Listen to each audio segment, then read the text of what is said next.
Hey guys, All in Crypto here, and welcome back, ladies and gentlemen, for another YouTube video. Hopefully you've all had a magnificent Monday and have started the week off right. This is going to be our daily cryptocurrency market update, and we've got a lot to get through. We're going to be looking at a tweet from Robert Kiyosaki.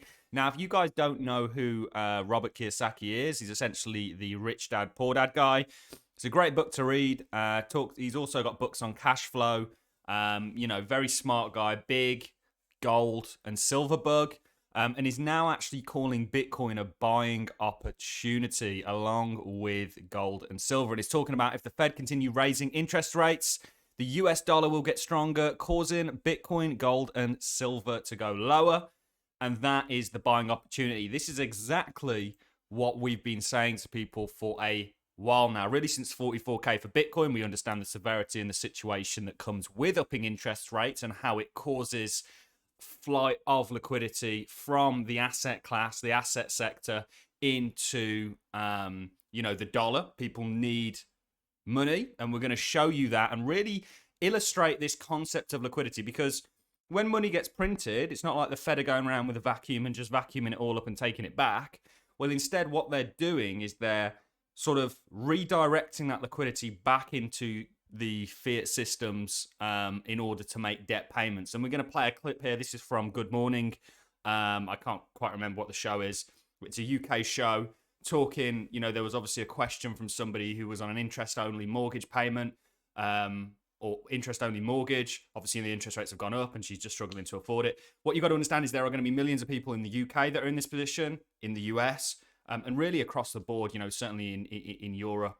And this is all going to cause a grab and a continued grab for dollars, thus weakening risk assets. But Robert Kiyosaki is saying if that happens, and remember, he's also saying, look, that the Bank of England essentially have pivoted here, which I don't think they have. The Bank of England haven't pivoted. They're going to still up interest rates. They've just decided to essentially stimulate the bond market, which kind of is doing QE in a QT environment.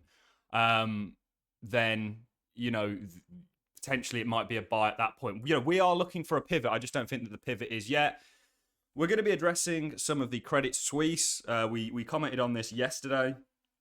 Lots and lots of rumors regarding Credit Suisse and them essentially going default. Credit Suisse, I think, are 4 or 5 times bigger than Lehman.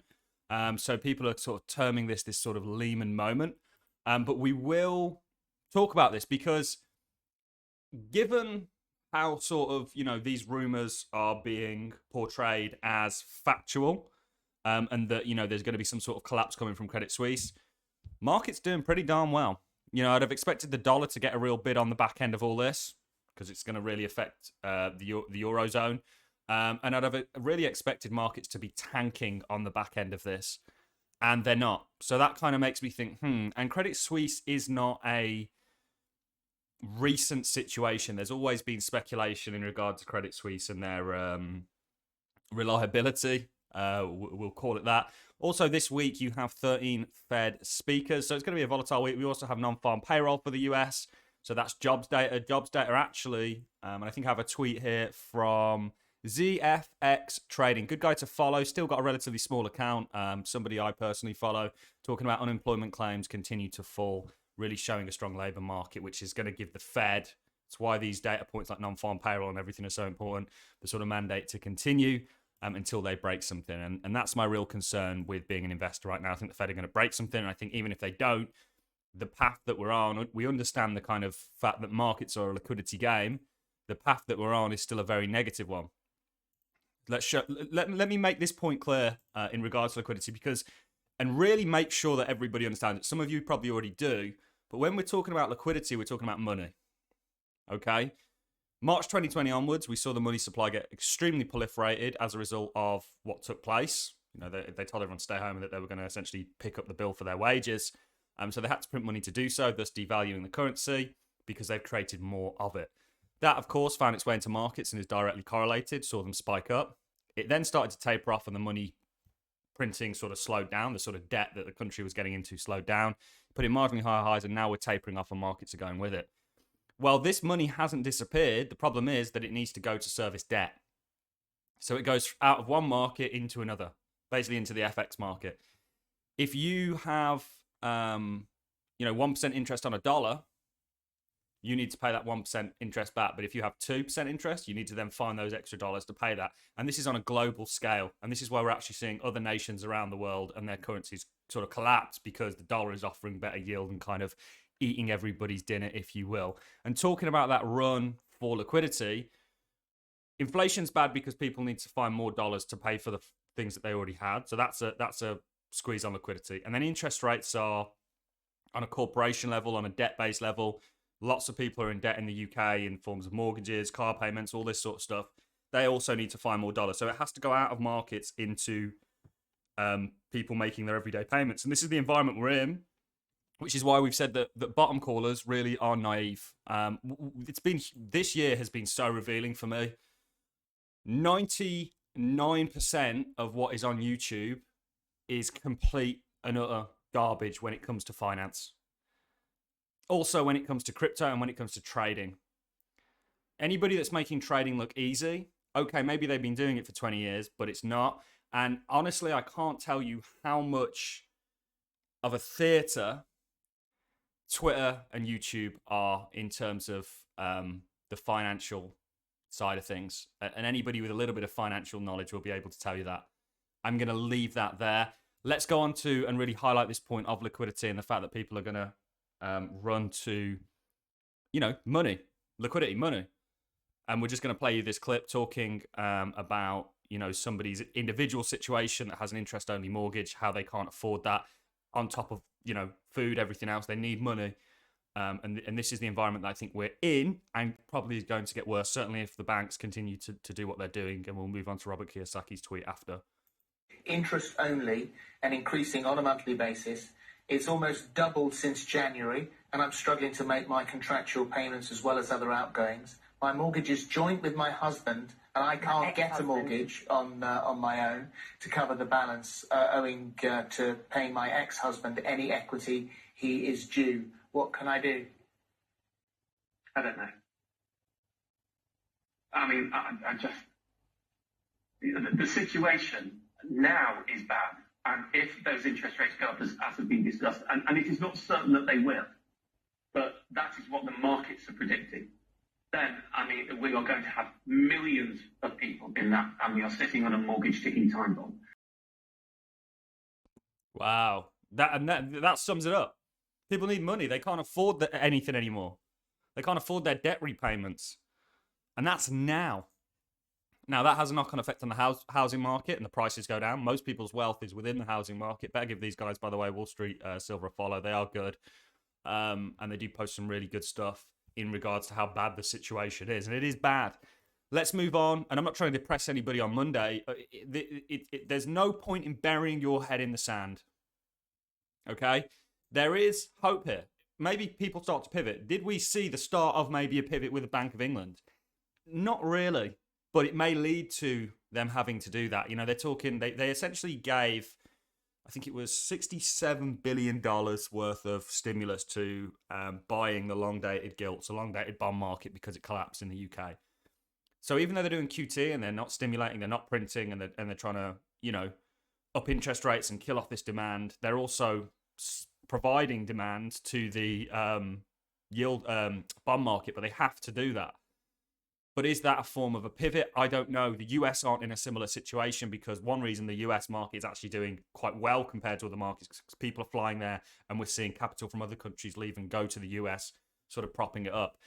Let's move on to this tweet, which is very, and this really sums up what I'm talking about by a liquidity crunch.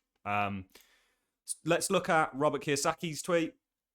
Buying opportunity. If the Fed continues raising interest rate, US dollar will get stronger, causing gold, silver, and Bitcoin prices to go lower. What we've said, we understand the situation. It's not that we're geniuses, we just understand what's going on. Buy more. When Fed pivots and drops interest rates, as Bank of England just did, you will smile while others cry. So, this is kind of what we've been saying. Look, we're waiting for a pivot. The second the Fed go back to supporting markets and stimulating again, we're bullish because that liquidity will start flowing again. But whilst they're doing what they're doing, it's negative for markets. And there's one sort of sentence that Jerome Powell said that really sums everything up. We are actively trying to bring demand in line with supply. There's an imbalance, there's less supply than demand. We're going to kill off the demand via making, you know, things essentially more expensive and bring it in line with supply. And that's what's happening. And they're doing that in the form of wealth destruction after we saw huge amounts of wealth added to individuals, including myself, from March 2020 onwards. So is Robert Kiyosaki right? I think potentially so. But you need to really wait, I think, before the shit has hit the fan. I don't think the shit has really hit the fan yet. You're going to say, okay, well, Bitcoin's down 70+%. Bitcoin's been down more than this in a environment where, you know, the stock market has just been going up and we've been in QE. We're now in QT and aggressive QT at that. We've got a number of Fed speakers coming out this week, so it's going to be an interesting week. Also, let's talk about Credit Suisse. Now, Credit Suisse have always had rumors and speculation around them being a Lehman's moment or being a catalyst for a major bank collapse. I think that's 4, 5, 6 times bigger than Lehman's in terms of capital that they actually have. So it would be pretty bad. But the thing is, for me, would we not have seen this in the UK market? Would we not have seen the dollar absolutely spike up and markets really sort of crash and burn on the back end of this if there was any sort of truth to it? I think there is truth to it. I don't think there's any smoke without fire. But at the same time, you know, let's address things as they come. I think markets would have acted a little bit worse if this was going to be something that was going to hit us this week, although it is still early days. We are still in Monday. This again, talking about, you know, remember this guy saying if they continue to do so, Robert Kiyosaki saying, look, if they continue to up interest rates, if they continue to do QT, this is just an example. I don't think he has to do this proportion, but the Fed reduced the balance sheet by 2% and stocks are down 24%. Does that mean that stocks will go down 240% when they decrease the balance sheet by 20%, which is what they've set out? So this looks very similar to our M1 money supply. And we can bring up other money supplies for other nations, but we use the US dollar because it's the largest. Each and every one of you watching this channel know the score, and you've known for a long time that this is what's coming. And we've been, since 44K, pretty spot on. We got how the year started wrong. I was actually looking at an extended bull market. The reason I got it wrong was because I wasn't looking at what we're looking at today, and we talk about every single day, which is the macroeconomic situation that we're in, and really the sort of volatility adding nightmare that central banks create. You know, markets and price generally has an ebb and flow. And if you don't mess around with that ebb and flow and the journey that it's on and the path that it's on, you'll get kind of mini bubbles. So you'll get booms and busts, booms and busts. But what the Fed do is they amplify those boom and busts greatly and then actually take the other side of the trade.